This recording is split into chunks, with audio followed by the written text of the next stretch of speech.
नमस्कार साथियों।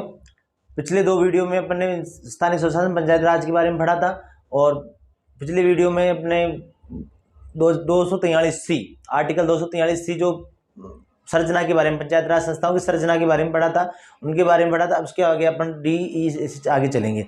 एक बार पहले मैं अनुच्छेद के बारे में बताता हूँ। 243 किसके बारे में बताता है? परिभाषा के बारे में बताता है।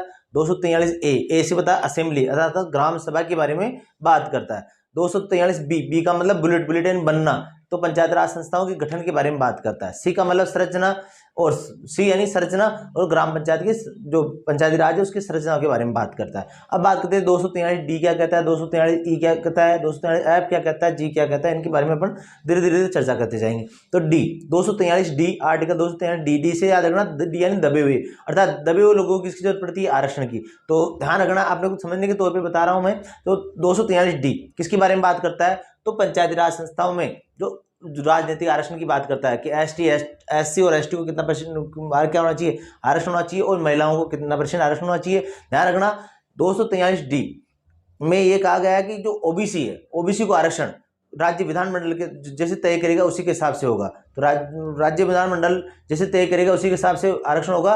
अर्थात 73वां संविधान संशोधन में ओबीसी को आरक्षण नहीं है। ओबीसी में ये कहा गया है कि ओबीसी को आरक्षण किसके द्वारा होगा? राज्य विधानमंडल तय करेगा कि उसको ओबीसी को आरक्षण किस तरीके से मिलेगा। अपन बात करते हैं तो 243D के बारे में बात करते हैं।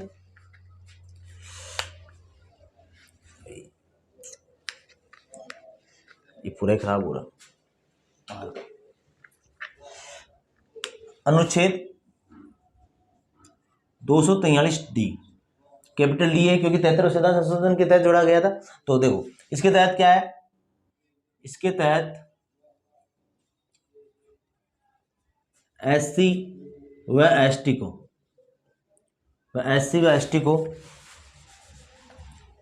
ST के सदस्यों को पंचायती राज संस्था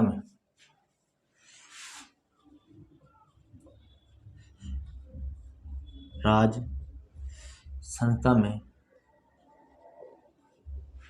आरक्षण। यह आरक्षण कैसे होगा? राज्य की जनसंख्या के अनुपात में, राज्य की जनसंख्या के अनुपात में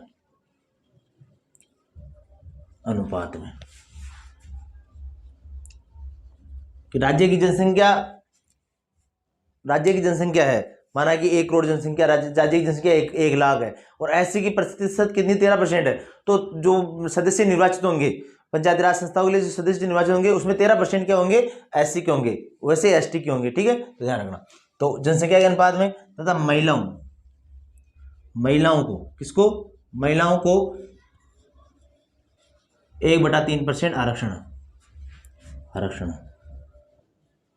आरक्षण। जितनी भी सीटें होगी पंचायत राज के लिए, जितनी सीटें होगी उसमें 1/3 किसका हकदार होगा? महिलाओं का हकदार होगा। ठीक है, ध्यान रखना। लेकिन राजस्थान में महिलाओं को कितना परसेंट आरक्षण है? 50% आरक्षण है महिलाओं को राजस्थान में। और ओबीसी के लिए क्या होगा? राज्य विधानमंडल है वो तय करेगा ओबीसी के आरक्षण के बारे में। ठीक है, तो लिख लेते हैं इसमें ओबीसी का आरक्षण। किसका आरक्षण? ओबीसी का आरक्षण राज्य विधानमंडल तय करेगा कि राज्य विधानमंडल किस आधार पर देगा, उस आधार पर तय करेगा। राज्य विधानमंडल तय करेगा।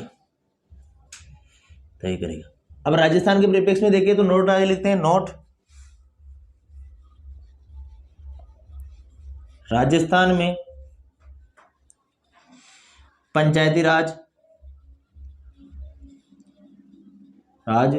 संस्थाओं के चुनाव हेतु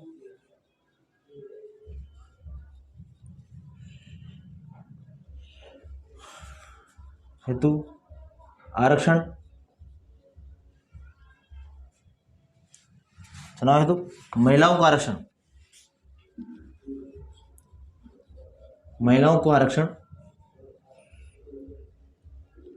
आरक्षण कितना है? 50% है। ठीक है, और ओबीसी को आरक्षण जनसंख्या के आधार पर, जितनी जनसंख्या होगी ओबीसी की उसी आधार पर क्या होगा? आरक्षण होगा। तो देखो ओबीसी को आरक्षण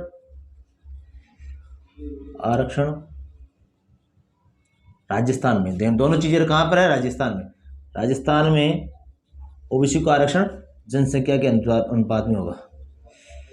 राज्य की जनसंख्या के अनुपात में, राज्य की जनसंख्या के अनुपात में,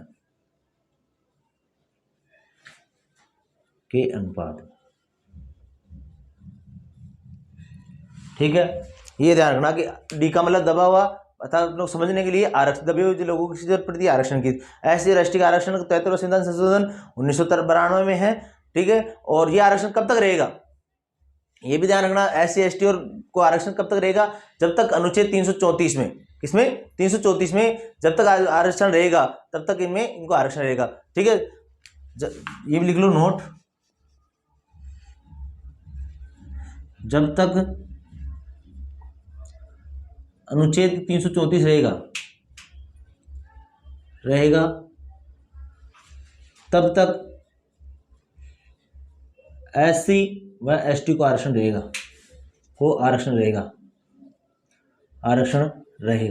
ठीक है। और ध्यान रखना 104वां संविधान संशोधन, 4वां संविधान संशोधन अधिनियम,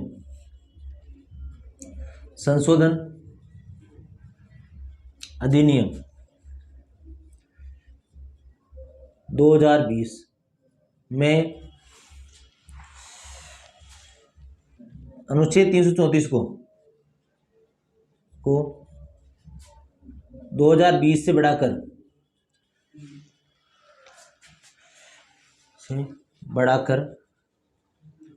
2030 तक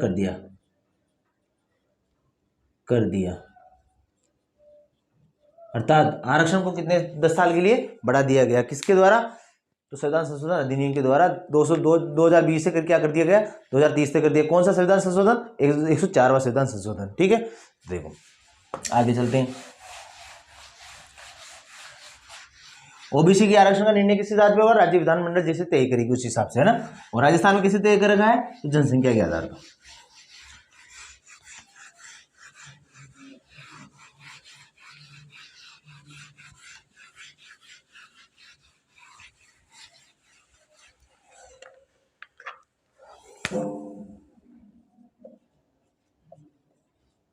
अब देखो अपने को याद करना है, ई का मतलब होता है ईयर का मतलब साल, ईयर का मतलब क्या होता है, साल, याद करने का ट्रिक है। ई का मतलब ईयर का मतलब साल। अब देखो कि जो पंचायत राज सदस्य का जो चुनाव होता है, वो निर्वाचन कितने महीनों के लिए होता है, कितने साल के लिए होता है, तो 5 साल के लिए होता है। 5 साल कब, जब पंचायत राज सदस्य चुनाव जीत जाते हैं, चुनाव जीतने के बाद में उनकी प्रथम बैठक होती है, उससे लेकर के 5 साल तक क्या होता है, इनका कार्यकाल होता है। समझ आ गया। अब बात करते हैं कार्यकाल। अगर किसी व्यक्ति की मृत्यु हो जाए या कोई त्याग पत्र दे दे, कोई भी सदस्य है मृत्यु हो जाए, त्याग पत्र दे दे, कोई भी अनहोनी हो जाए, तो 6 माह में क्या भरनी पड़ेगी, रिक्ति भरनी पड़ेगी। जो 6 माह के अंदर अंदर उसकी रिक्ति भरनी पड़ेगी। दूसरी बात, अगर कोई भी उम्मीदवार है जो जीत चुका है, कोई भी मतलब कि सदस्य है, वो प्रथम बैठक के 4 वर्ष और 7 महीने बाद में क्या हो गया, खत्म हो गया। अर्थात जो 5 साल की अवधि थी उसके जस्ट 6 महीने पहले खत्म हो गया, तो क्या होगा, 6 महीने के बीच में खत्म हो गया, तो फिर उसका क्या नहीं होगा, पुनर्निर्वाचन नहीं होगा। अर्थात कहने का मतलब ये, जैसे 4 साल और 7 महीने तो उसने क्या कर लिया, पदभार संभाल लिया, लेकिन बाद में उसकी मृत्यु हो जाती है, तो अगले 5 महीनों के लिए क्या नहीं होगा, पुनर्निर्वाचन नहीं होगा, वो अगले बार ही निर्वाचन होगा, ठीक है। तो ये ध्यान रखना है। तो अपने को ध्यान रखना 2002 ई का मतलब ईयर का मतलब कालावधि, ध्यान रखना। पंचायत कार्यकाल, इससे ध्यान रखना पंचायत राज संस्थाओं का कार्यकाल, पंचायती राज संस्थाओं के सदस्यों का कार्यकाल, सदस्यों में अध्यक्ष सबका ना का कार्यकाल, इसमें अध्यक्ष वगैरह सब आ गए ना। अब देखो कार्यकाल, प्रथम बैठक बोल दो या प्रथम अधिवेशन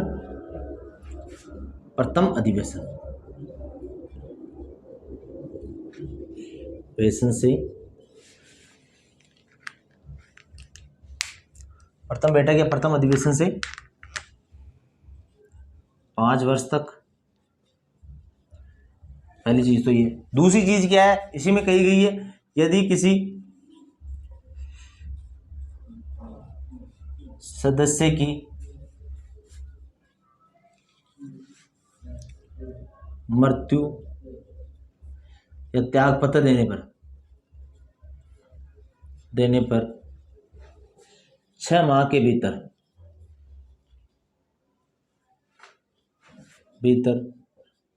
रिक्त को भरना है,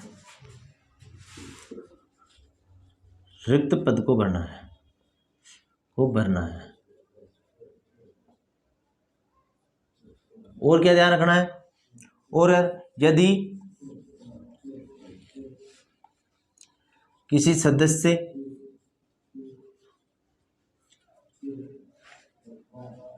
की मृत्यु या त्यागपत्र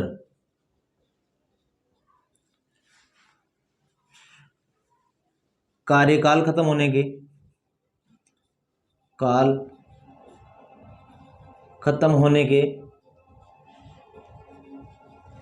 6 माह के भीतर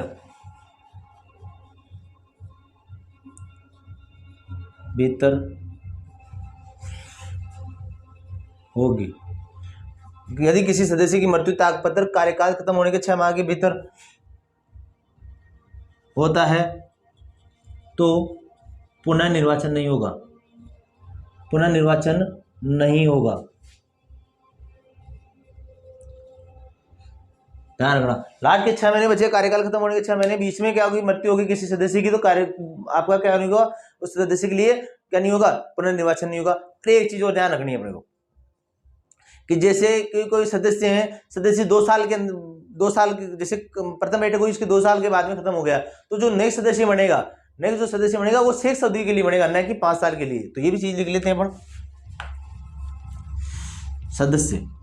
सदस्य की मृत्यु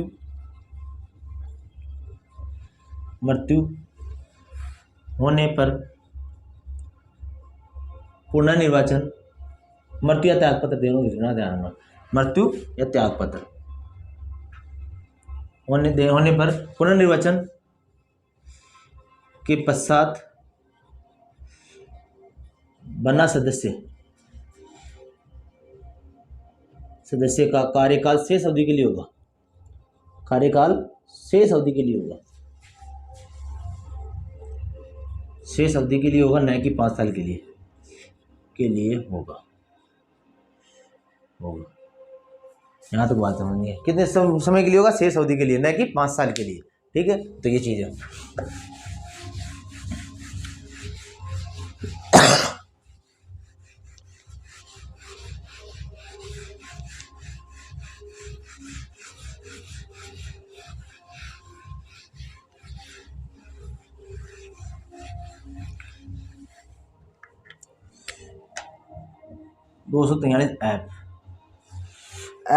243 ऐप का मतलब होता है फेल। क्या होना? फेल होना मतलब कि कैसे, अगर सदस्य को चुनाव लड़ने के लिए फेल किस प्रकार हो सकता है।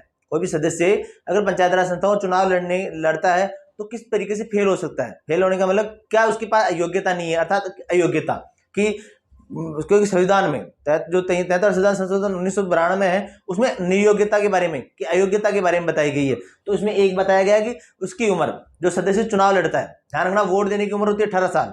लेकिन पंचायती राज संस्थाओं में सरपंच बनना है या प्रधान बनना है या फिर आपको क्या बनना है, जिला प्रमुख बनना है, तो उसके लिए आपको या सदस्य बनना है, उसके लिए उम्र कितनी होनी चाहिए? 21 वर्ष होनी चाहिए। कितनी होनी चाहिए? 21 वर्ष होनी चाहिए। और एमएलए बनने के लिए कितनी उम्र होनी चाहिए? तो 25 वर्ष होनी चाहिए। कितनी वर्ष होनी चाहिए?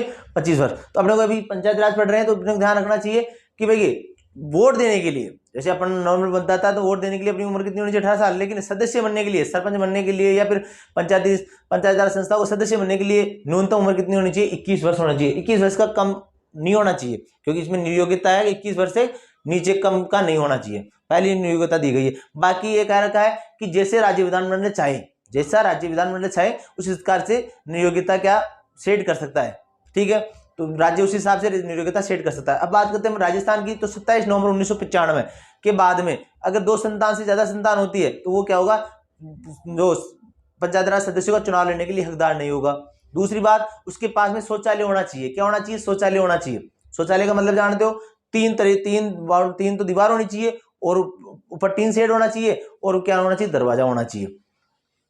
और जो क्या नाम, शौचालय होना चाहिए और उसमें उसके परिवार के पूरे सदस्य, परिवार के सदस्य मतलब को सदस्य चुनाव लड़ रहा है, उसका पिता, माता और उसका बच्चे बच्ची और उसकी वाइफ, जितने भी कैंडिडेट है वो किस में जाना चाहिए, तो शौचालय में जाना चाहिए। और तीसरी बात, इसमें 2000 मतलब कि पहले इसमें न्यूनतम शैक्षणिक योग्यता भी निर्धारित कर रखी थी, लेकिन न्यूनतम शैक्षणिक योग्यता अब क्या कर दी गई, समाप्त कर दी गई है। अपन बात करते हैं और भी क्या है राजस्थान के परिप्रेक्ष्य में देखें तो उसमें जैसे मृत्यु बोझ निवारण अधिनियम, मृत्यु बोझ निवारण में जो का दोषी नहीं होना चाहिए, मृत्यु बोझ निवारण अधिनियम के तहत दोषी नहीं होना चाहिए सदस्य चुनाव लड़ रहा है तो, अन्यथा उसकी क्या करनी जाएगी, मतलब चुनाव लड़ने के योग्य नहीं रहेगा। तो ऐप का मतलब समझना आपको, ऐप का मतलब होता है फेल। फेल मतलब क्या निर्योग्यता है, निर्योग्यता मतलब किस तरीके से अयोग्य हो सकता है कौन, सदस्य चुनाव लड़ने के लिए, तो उसकी बात करते हैं अपन।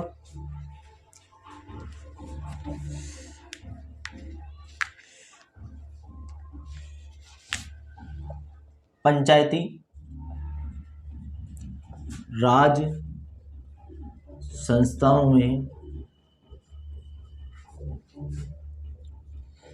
चुनाव लड़ने हेतु निर्योग्यताएं, निर्योग्यताएं, ठीक है। पहला है क्या, वह व्यक्ति 21 वर्ष से कम आयु का ना हो, कम आयु का ना हो, आयु का न हो, पहली चीज तो ये आ गई। अब देखो शेष निर्योग्यता जैसा राज्य विधानमंडल चाहे, राज्य विधानमंडल चाहे, राज्य विधानमंडल जिस हिसाब से चाहे उसी हिसाब से निर्योग्यता है। नोट राजस्थान में, नोट राजस्थान हेतु निर्योग्यता, राजस्थान राज्य हेतु निर्योग्यता।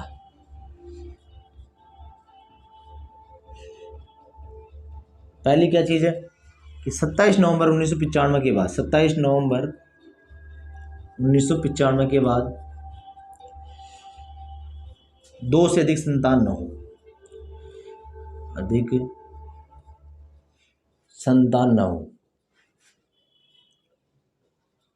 अभी संतान से तात्पर्य क्या है मैं बता देता हूं आपको। संतान से तात्पर्य का मतलब क्या है, अगर किसी की डिलीवरी में एक साथ 2 बच्चे पैदा हो गए उसको एक ही संतान कंसीडर की जाएगी, ध्यान रखना। डिलीवरी में एक साथ 3 बच्चे पैदा हो गए तो उसको एक ही डिलीवरी के एक ही संतान कंसीडर की जाएगी, ध्यान रखना। और बाकी अपने को जितनी डिलीवरी कितनी हुई, कहने का मतलब 2 डिलीवरी हुई तो 2 संतान, 3 डिलीवरी तो 3 संतान, एक साथ अगर 2 बच्चे पैदा हो गए तो उसको एक संतान कंसीडर की जाएगी, ये ध्यान रखना। क्योंकि एक साथ अगर किसी के 3 बच्चे पैदा हो गए तो तो चुनाव लड़ने के लायक रहेगा ही नहीं, तो अपने को ये ध्यान रखना।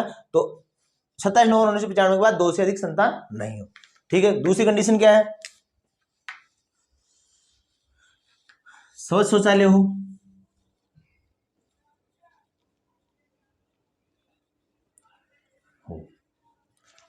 तीसरी चीज क्या है,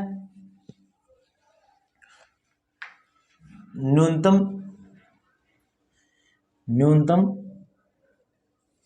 शैक्षणिक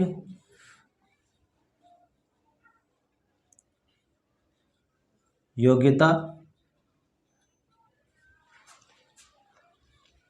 निर्धारित की गई, जिसे बाद में हटा दिया गया, जिसे बाद में हटा दिया गया,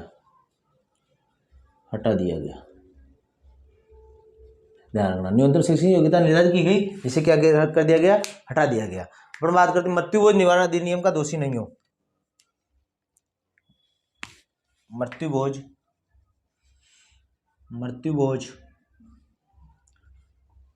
निवारण अधिनियम के तहत,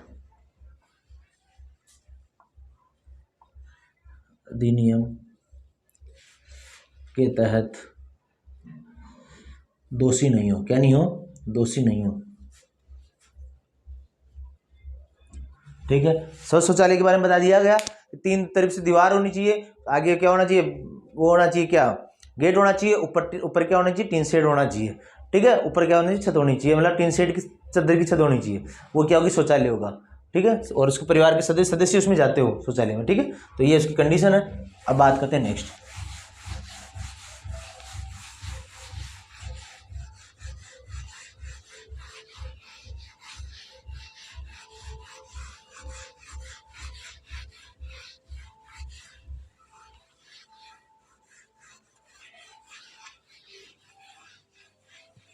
अब देखो बात करते हैं जी, 243 जी। जी का मतलब होता है जीनियस, जीनियस का मतलब होता है पावरफुल, शक्तिशाली। ठीक है, तो 243 जी क्या कहता है, किसकी, 243 जी कहता है कि उत्तरदायित्व के बारे में बात करता है, प्राधिकार के बारे में बात करता है, शक्तियों के बारे में बात करता है कि पंचायत राज संस्थाओं में क्या प्राधिकार है, क्या उत्तरदायित्व है, क्या शक्ति है, इनके बारे में बात करता है। तो पंचायत राज संस्थाओं को सामाजिक विकास और आर्थिक न्याय, सामाजिक न्याय और आर्थिक विकास हेतु जो विषय निर्धारित किए गए हैं, जो कौन से अनुसूची में, 11वीं अनुसूची में 29 विषय क्या निर्धारित किए गए, 29 विषय उल्लेखित है। संविधान की अनुसूची कौन सी, 11वीं में 29 विषय उल्लेखित है। उसमें राज्य विधानमंडल जैसे चाहे उतने विषय ले सकता है। तो राजस्थान की बात करते हैं, राजस्थान में कितने विषय हैं, 18 विषय हैं। ठीक है, 5 विषय जोड़े गए थे वीएस व्यास समिति के द्वारा 5 विषय जोड़े गए।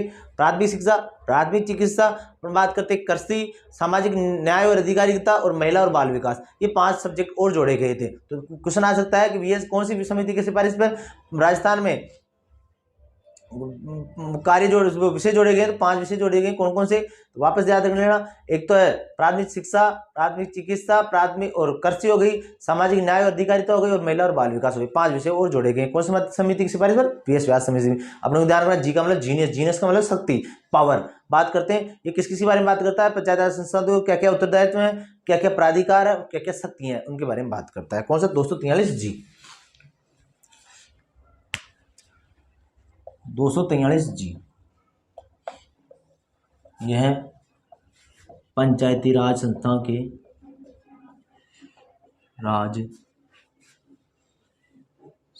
के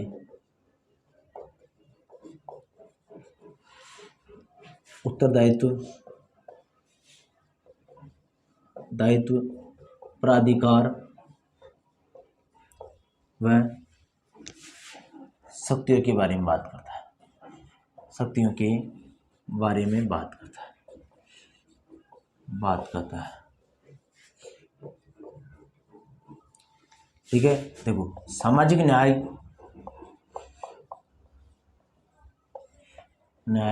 व आर्थिक विकास की स्थापना हेतु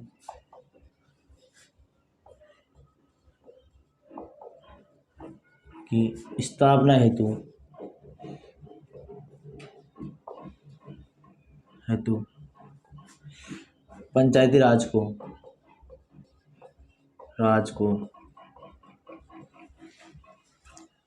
संविधान की अनुसूची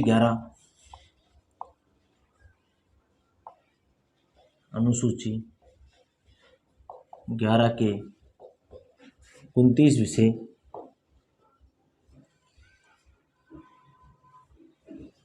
संस्थाओं को, संविधान की अनुसूची 11 की 29 विषय में उल्लेखित है।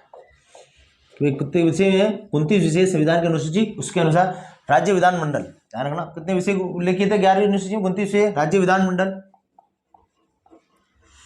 विधानमंडल अपनी इच्छा अनुसार विषयों का चुनाव कर सकती है।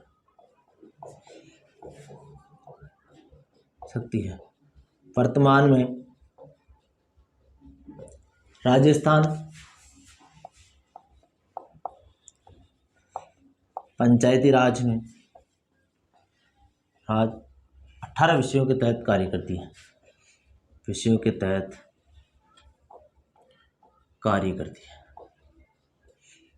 है। नोट लिख सकते हैं, नोट वीएस व्यास समिति की सिफारिश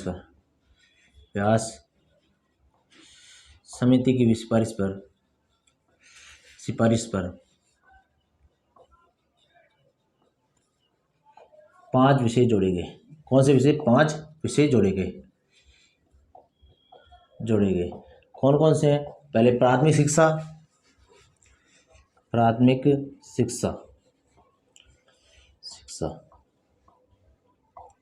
दूसरा है प्राथमिक चिकित्सा, तीसरा है कृषि, चौथा है सामाजिक न्याय व अधिकारिता, सामाजिक न्याय व अधिकारिता,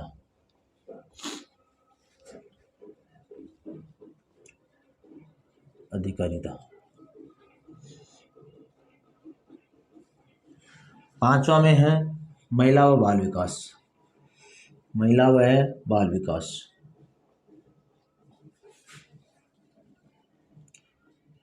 ठीक है, ये 5 विषय जोड़े गए थे एक्स्ट्रा। अपन बात करते हैं कौन सा हो गया, 243 जी हो गया। जी के बाद में बात करते हैं एच की। किसकी बात करते हैं, एच की। एच का मतलब देखो, एच और आई, हाई इनकम। किसकी बात करते हैं, हाई इनकम, मतलब कि उसकी बात करते हैं, आई की बात करते हैं ना। एक बार देखो,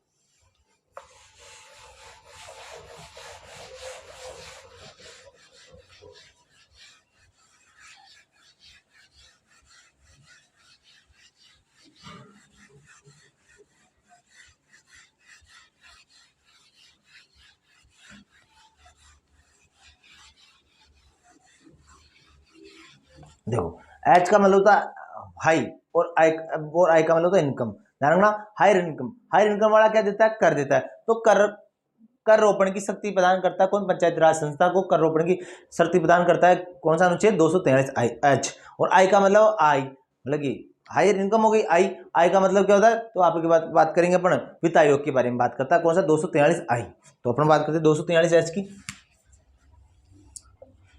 243 एच हायर इनकम। ध्यान रखना, हायर इनकम वाला क्या करता है, टैक्स देता है, मतलब कर देता है। तो पंचायत राज संस्थाओं को राज्य विधान कर लगाने की शक्ति है, और कर कैसे लगाएगा ये तय कौन करेगा, राज्य विधानमंडल तय करेगा। तो देखो इसके अनुसार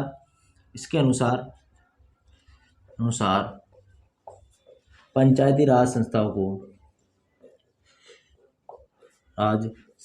को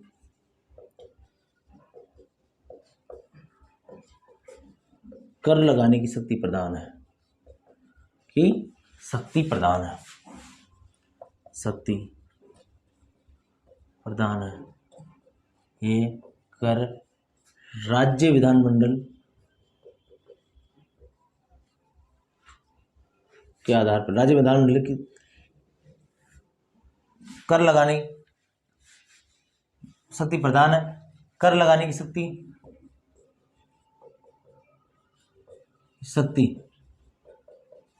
राज्य विधानमंडल द्वारा प्रदान की गई है, राज्य विधानमंडल द्वारा प्रदान की गई है कि कर कितना होना चाहिए, किस कौन से क्षेत्रों से कर लेना है, ये सब तय कौन करे, राज्य विधानमंडल। और जैसे कि 1992 क्या कहता है कि 243 एच क्या कहता है कि राज्य जो पंचायत राज संस्थाओं को कर लगाने की क्या दी गई, शक्ति दी गई है। अब बात करते हैं 243 आई। आई का मतलब क्या है, इनकम। इनकम मतलब आय के बारे में बात करता है, आय मतलब वित्त आयोग के बारे में बात करता है। 243 आई जो अनुच्छेद है, और 243 वाई ये तो स्थानीय विकास के लिए पंचायत राज संस्थाओं के लिए बोलता है, और नगरीय स्वशासन के लिए कौन सा बोलता है, 243 वाई कि वित्त आयोग का गठन किया जाता है। क्या किसका किया जाता है, वित्त आयोग का गठन किया जाएगा। और जैसे ही 73 संविधान संशोधन 1992 में लागू होता है, उसके एक वर्ष के अंतर्गत क्या होगा, राज्य वित्त आयोग, प्रत्येक राज्य क्या करेगा, राज्य वित्त आयोग का गठन करेगा। और उसके प्रत्येक 5 साल बाद में राज्यपाल द्वारा राज्य वित्त आयोग का क्या किया जाएगा, गठन किया जाएगा। पहली चीज ये हो गई, राज्य वित्त आयोग का क्या किया जाएगा, गठन किया जाएगा। अपन राजस्थान की बात करें तो पहला राज्य वित्त आयोग है, जो वित्त आयोग का अध्यक्ष है, पहला वित्त आयोग का अध्यक्ष कौन सा था, कौन था, के गोयल। दूसरा कौन था, तो अपन बात करते हैं हीरालाल देवपुरा। तीसरा कौन था, माणिकचंद सोनाना। चौथा कौन था, बीडी कल्ला। पांचवा कौन था, तो ज्योति किरण। और छठा कौन था, तो वर्तमान में है प्रद्युमन सिंह। और उसके साथ में 2 सहयोगी है, साथी 2 है, एक तो लक्ष्मण सिंह है, और एक अपने सांगानेर का विधायक अशोक लाहौटी है। ठीक है, तो राज्य वित्त आयोग का जो सदस्य कौन है, तो अशोक लाहौटी और लक्ष्मण सिंह है, दोनों विधायक है। और अपन बात करते हैं अध्यक्ष कौन है, तो प्रद्युमन सिंह अध्यक्ष है राज्य वित्त आयोग का। राजस्थान वित्त आयोग की बात करते हैं। तो देखो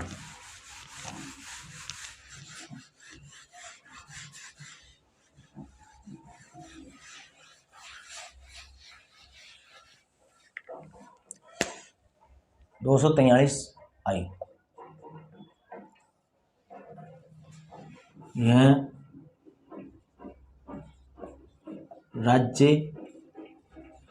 वित्त आयोग के गठन की बात करता है,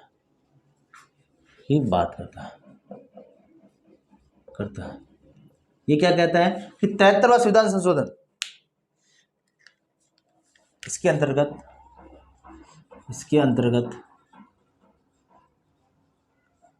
73वां संविधान संशोधन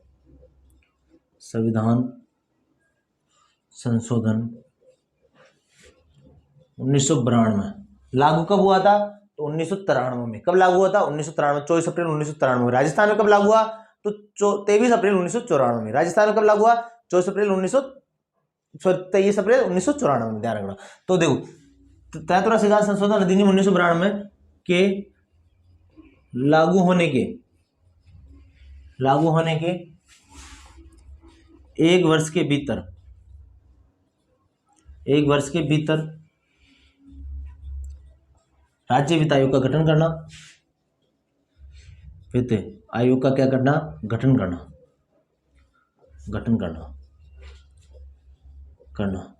तथा इसके बाद प्रत्येक 5 साल के लिए, प्रत्येक 5 वर्ष के लिए राज्य वित्त आयोग का गठन करना,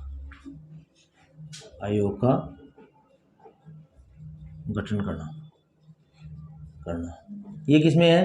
तो 243 में। 243 में ही इसी के तहत राज्य वित्त आयोग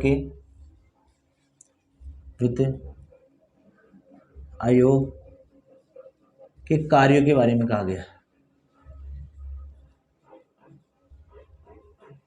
कहा गया। इसके अंतर्गत क्या है कि राज्यों को प्राप्त होने वाले कर, जितने भी कर प्राप्त हो रहे उसको पंचायती राज संस्थाओं में देने का क्या करना? सुझाव देना। राज्य की संचित निधि है, उसमें पंचायती राज संस्थाओं को कितना दिया जाए, और पंचायती राज संस्थाओं को वित्तीय रूप से क्या बनाने के लिए, मजबूत बनाने के लिए क्या करता है? ये सलाह देता है। कौन सलाह देता है? तो राज्य वित्त आयोग देता है। तो देखो 1-2 बातें कर लेते हैं। राज्य वित्त आयोग की कार्य क्या है? राज्य को प्राप्त कर में से पंचायती राज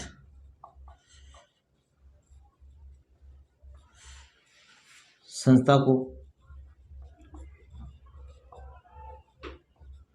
कर देने का सुझाव देता है। ठीक है। और राज्य की संचित निधि में से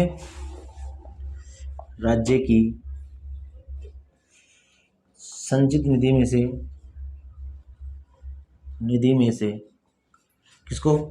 पंचायती राज को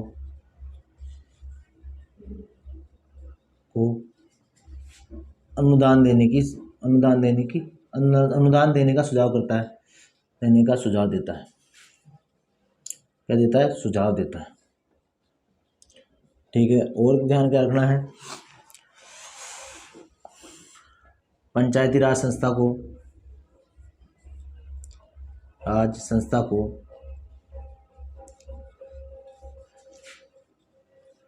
वित्तीय रूप से मजबूत बनाने की सलाह देता है।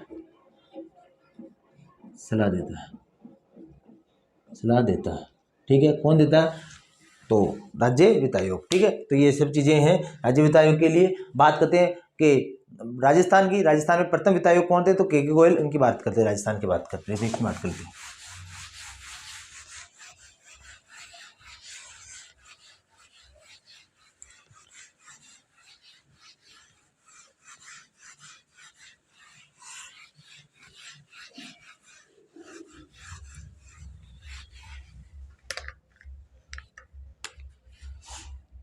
राजस्थान राज्य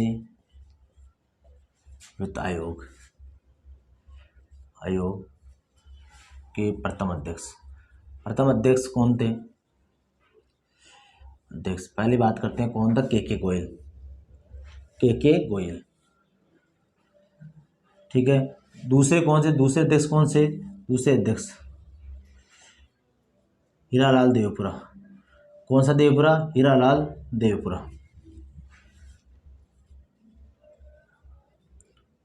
देवपुरा। तीसरी बात करते हैं कौन, तीसरा कौन था, तो माणिकचंद सुराणा, माणिकचंद सुराणा, सुराणा। चौथा कौन था, तो बीडी कल्ला, बीडी कल्ला का पूरा फॉर्म पूछा गया था अभी एक एग्जाम में, तो बुलाकी दास, ठीक है, बी का मतलब बुलाकी, डी का मतलब दास और कल्ला हो गया, ठीक है। चौथा कौन था, बीडी कल्ला, बीडी कल्ला, ठीक है। पांचवा कौन था, पांचवा ज्योति किरण, कौन सी किरण, ज्योति किरण। और छठा और वर्तमान का, छठा व वर्तमान, वर्तमान वित्त आयोग के अध्यक्ष, आयोग के अध्यक्ष, अध्यक्ष छठा और वर्तमान के वित्त आयोग के अध्यक्ष कौन है, तो प्रद्युमन सिंह, प्रद्युमन सिंह, प्रद्युमन सिंह, ठीक है, अध्यक्ष। और सदस्य कौन है, सदस्य, सदस्य पहला तो है लक्ष्मण सिंह, और दूसरा कौन है, तो अशोक लाहोटी, अशोक लाहोटी। ये राज्य वित्त आयोग हो गया। वित्त आयोग के बारे में अपन वित्त आयोग पढ़ेंगे तो पूरा पढ़ेंगे, अभी आपको समझना। 243 आई हो गया। आई के बाद बात करते हैं जे। जे का मतलब होता है ज्वाइंट, ज्वाइंट मतलब कि वर्क करने का मतलब कर लगाना, और वो क्या नाम, पंचायती राज संस्थाओं को कर लगाना। और एक मिनट देखो, उनको दे पंचायती राज संस्थाओं को देखो एक बार,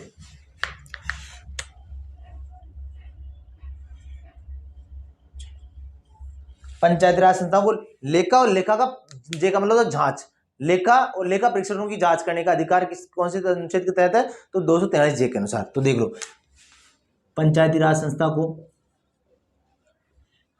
राज संस्था को लेखा तथा लेखा परीक्षणों की लेखा परीक्षणों की जांच के बारे में बताता है। पंचायत राज संस्थाएं क्या करती है, लेखा का लेखांकन करती है, और लेखा का क्या करती है, प्रेक्षण करती है। प्रेक्षण लेखा और लेखा प्रेक्षण की क्या करती है, जांच करने के बारे में बताता है। कौन सा, 243 जे।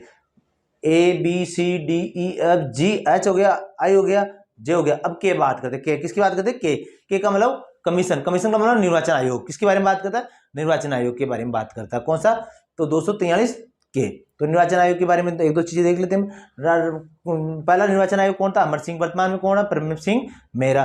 निर्वाचन आयोग का काम क्या है, पारदर्शी तरीके से क्या करना, पारदर्शी तरीके से क्या करना, निर्वाचन करवाना। पारदर्शी तरीके से और बिना पारदर्शी तरीके से क्या कराना, निर्वाचन करवाना। और निर्वाचन नामावली क्या करना, तैयार करना। ये किसका काम है, राज्य निर्वाचन आयोग का। कितना सदस्य होना चाहिए, एक सदस्य राज्य निर्वाचन आयोग होता है, जिसे क्या बोलते हैं, राज्य निर्वाचन आयुक्त बोलते हैं। पर बात करते हैं और राजस्थान की किसकी बात करते हैं, बात करते हैं कि निर्वाचन आयुक्त की बात करते हैं। तो और अगर राज्य निर्वाचन आयोग को सदस्यों की जरूरत पड़ती है तो किसके थ्रू जरूरत, किससे, राज्यपाल से क्या सदस्यों के लिए क्या कर सकता है, मांग करवा सकता है। तो इसकी बात करते हैं अपन राज्य निर्वाचन आयोग की। तो देखो एक बार राज्य निर्वाचन आयोग लिख लेते हैं।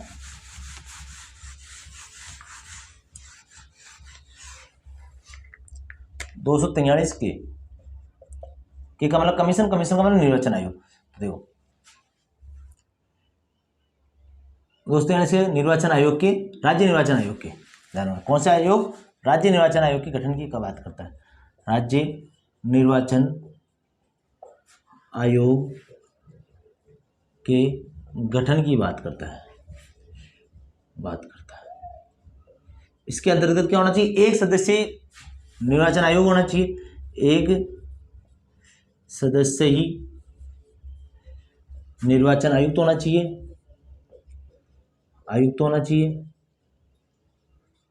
चाहिए, जिसे राज्य निर्वाचन आयुक्त कहते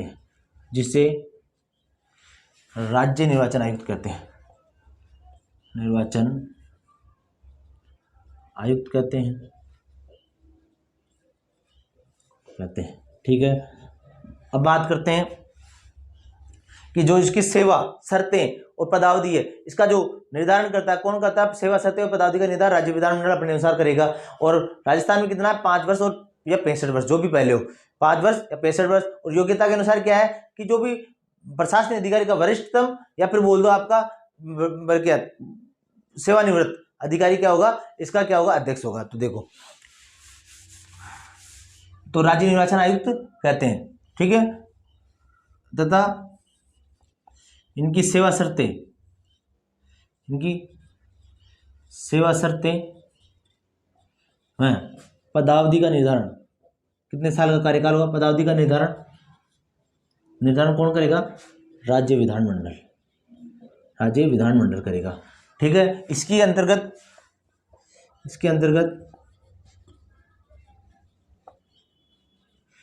राज्य विधानमंडल, इसके अंतर्गत राज्य निर्वाचन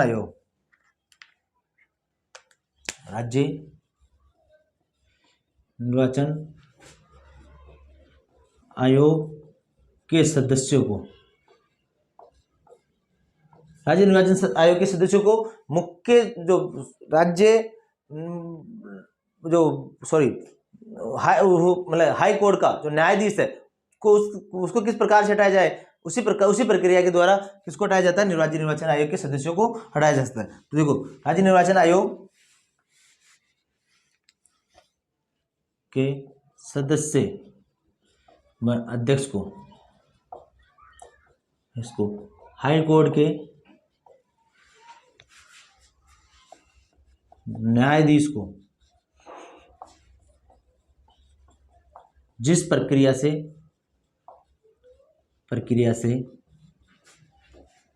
हटाया जाता है, उसी प्रक्रिया से इन्हें हटाया जाएगा। जिस प्रक्रिया से जो हाई कोर्ट है, उस हाई कोर्ट के न्यायाधीश को हटाया जाता है, उसी प्रकार की प्रक्रिया से राज्य निर्वाचन आयोग के अध्यक्ष और सदस्यों को हटाया जाएगा, ठीक है। और बात करते हैं सेवा शर्तें और पदावधि का निर्धारण कौन करेगा? राज्य विधानमंडल करेगा। और इसी में ध्यान रखना, राज्य निर्वाचन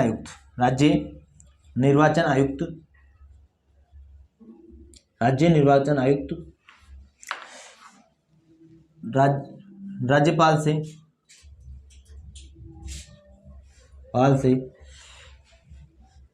सदस्यों की मांग कर सकता है, क्योंकि ये राज्य निर्वाचन आयुक्त कितने सदस्य होता है? एक सदस्य होता है। अगर उसको और जरूरत पड़ी है निर्वाचन के लिए, तो ये सदस्य राज्यपाल से किसकी सदस्यों की मांग कर सकता है, ठीक है। ध्यान रखना, राज्य निर्वाचन आयोग के कार्य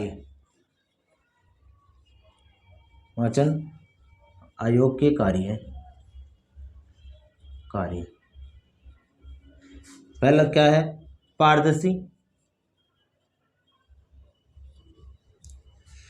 तरीके से चुनाव करवाना।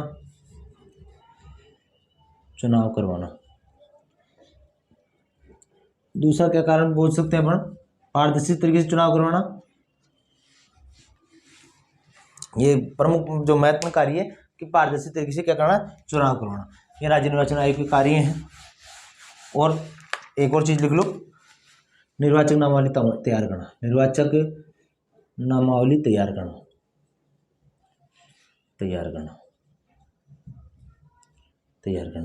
ठीक है। अब आगे चलते हैं, नेक्स्ट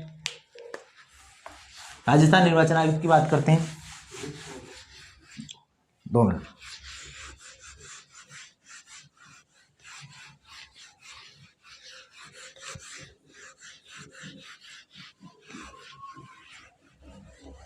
राजस्थान निर्वाचन आयुक्त